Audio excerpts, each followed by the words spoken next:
sabana. Are you ready? Kicau, kicau, kicau mania. Kicau, kicau, kicau mania. Kicau, kicau. Assalamualaikum warahmatullahi wabarakatuh. Perkenalkan, nama saya Rapina Uman dengan NIM 25044111197. Di sini saya akan menjelaskan tentang sistem basis data. Sistem basis data ini mempunyai sejarah perkembangan. Ada tiga, yaitu tahun 1960. Pada tahun 1960,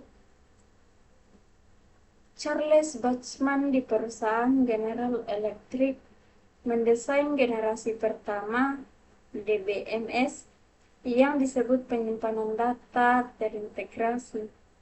Yang kedua yaitu tahun 1970.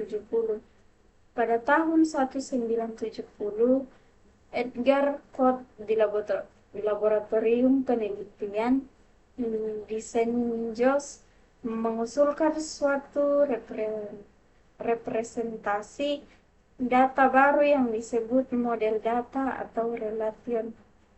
Yang ketiga, tahun 1980. Pada akhir tahun 1980 dan permulaan tahun 1990, banyak bidang sistem basis data dikembangkan. Selanjutnya, ada pengertian sistem basis data. Nah, sistem basis data merupakan kumpulan berbagai informasi yang disimpan di komputer dan disusun secara sistematis sehingga dapat diperiksa menggunakan suatu program komputer untuk memperoleh informasi dari database tersebut. Selanjutnya, ada tujuan sistem basis data. Ada tiga tujuan sistem basis data. Yang pertama, mengetahui perkembangan sejarah sistem basis data. Yang kedua, mengetahui sistem basis data. Yang ketiga, mengetahui komponen-komponen data. Nah, adapun komponen sistem basis data. Yang pertama, perangkat keras atau hardware. Perangkat keras yang biasanya terdapat dalam sistem basis data adalah komputer, memori sekunder yang online, dan sistem operasi. Yang kedua, sistem operasi atau operating system. Sistem operasi merupakan program yang mengaktifkan atau mengisikan sistem komputer. Dan yang ketiga, basis data atau database. Yang keempat, sistem pengolahan basis data. Yang kelima, pemakai user. Selanjutnya ada jenis atau tipe sistem basis data. Ada 4. Yang pertama, programmer.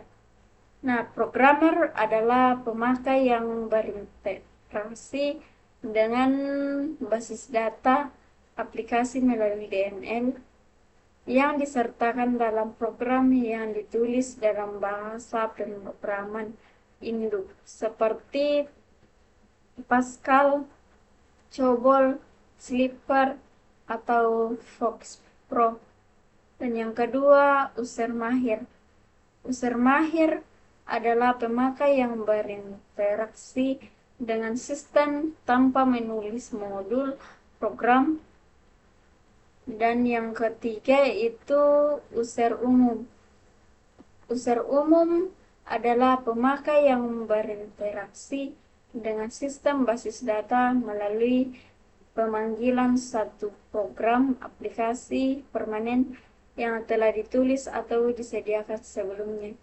Dan yang keempat yaitu user khusus. Nah, user khusus adalah pemakai yang menulis aplikasi basis data non-konvensional untuk keperluan khusus.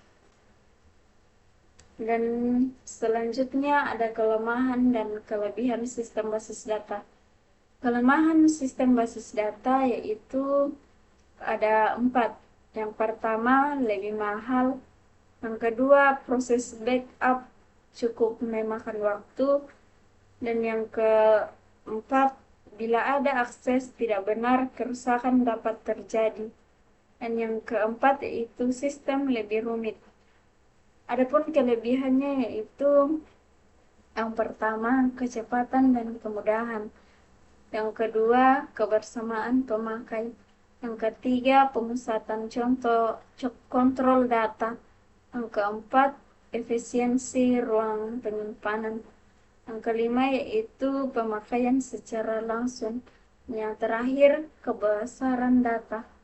Nah, adapun kesimpulan dari sistem basis data atau database, yaitu sistem basis data atau database berasal dari kata basis dan data. Basis dapat diartikan sebagai markas atau gudang, tempat bersarang atau berkumpul.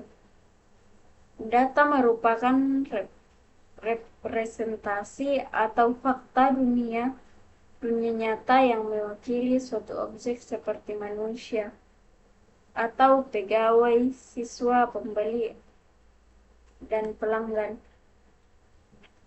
Nah, sekian dari saya. Terima kasih. Assalamualaikum warahmatullahi wabarakatuh. Labanang al